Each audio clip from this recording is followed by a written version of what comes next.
Good afternoon, my dear brothers and sisters.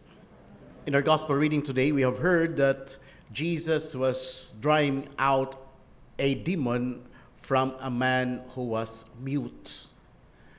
But as I try to reflect on the gospel reading, it is also good to be mute at the same time. Nindot pud usahay nga magpakaamang ta.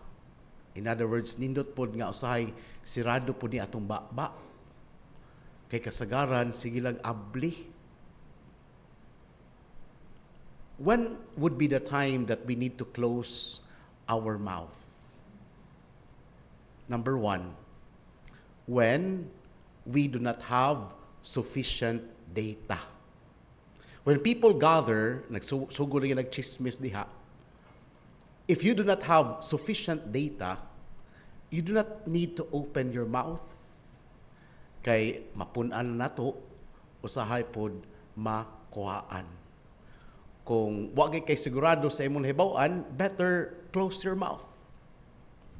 Number two, we need also to close our mouth when we are at the peak of our anger. Because when we are at the peak of our anger, our mouth can just say any word that would somehow destroy other people.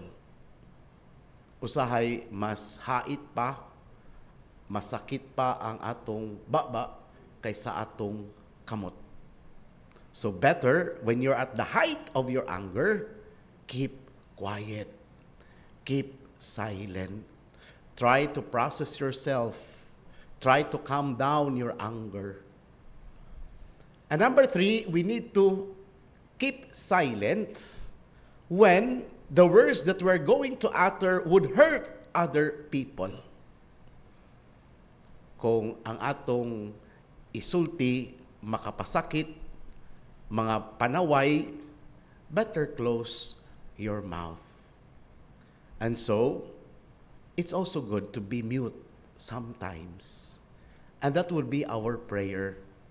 Lord, give me the grace to close my mouth in order not to say bad words and even hurt other people.